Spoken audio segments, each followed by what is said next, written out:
Hi everybody! This week's video is about the importance of examining your dog. It's really important that you examine your dog on a regular basis so that you know what's normal for your dog. Then if you do find any signs of illness, any lumps or bumps, you can get them to the vet quickly and get it treated.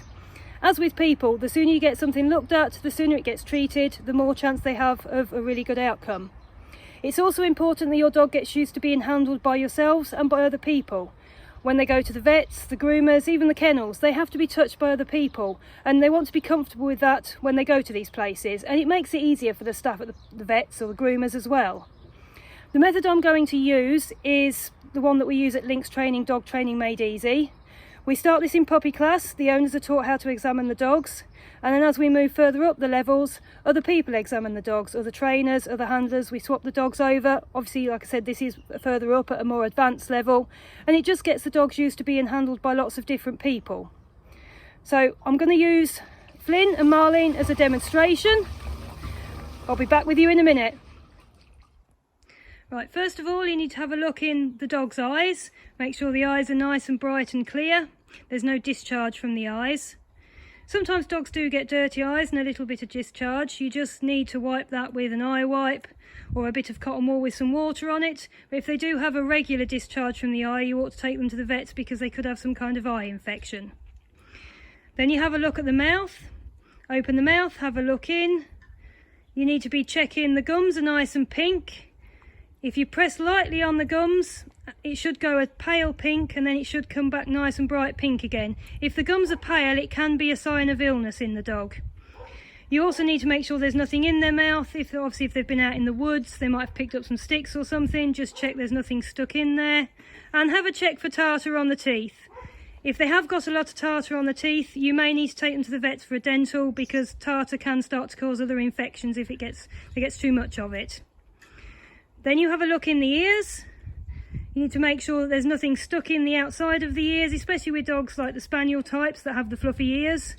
You're looking for little grass seedy things that get stuck in, bobbles, that sort of thing. Have a look inside the ear, have a smell, make sure there's no discharge in the ear or any nasty smells coming from them. Again, like the eyes, you can get some wipes that you can wipe it out with, or a little bit of cotton wool with some water. But if there is a regular smell or discharge from the ear, then you do need to take them to the vets and get that checked out for an ear infection. If they're shaking their head a lot as well, that's also the sign they could have an ear infection. Then we move on to the legs. If you run your hand down the front legs one at a time, you just need to be checking that there's no pain or discomfort when you're running your hands down their legs. Have a look at the paws and make sure that there's nothing stuck in the paws. It doesn't matter if they don't stand up for this one, roly-poly's fine, as long as you can handle the legs. But with the paws, you want to be checking the pads for any scratches, grazes, anything stuck on the pads, and with the paws, anything stuck between the paws, especially again with the spaniel types that get a lot of fur. They often get things stuck in there. The grass seedy things at this time of the year, the little brown fuzzy things, get stuck in everywhere. I have put a link on the Facebook page that's got an article attached to it about grass seeds and what to do with them, the things you should take, precautions you should take. You can go and have a look at that. I will post it again on this post. So when you've done that, if you can bring them up into a stand position, because you want to be feeling along the back and under the belly. Again, you're feeling for lumps and bumps. If your dog has lumps and bumps, you need to check that they're not getting any bigger. Some dogs do have fatty lumps or lumps that you don't have to worry about. But if you do find something that you've not felt before, it's best to get it checked out. You're also feeling for a little bit of discomfort. If there's signs of being ill, could be that there's a bit of discomfort around the belly when you're rubbing under there. And again, anything in the coat, because they often get things matted in the coat, stuck in the coats.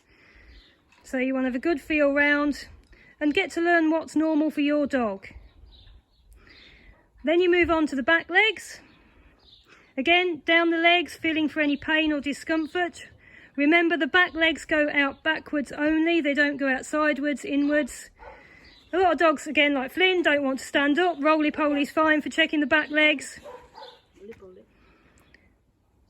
Checking for any soreness in the joints. Again, checking the pads. And he wants to join in with this. You can examine your cat too. It works for cats. You can do exactly the same thing with them. Checking for any cuts or grazes on the pads, anything stuck in the paws that side. And then if we can bring him up again into more of a stand position, because the last area we check is the tail and the bottom area.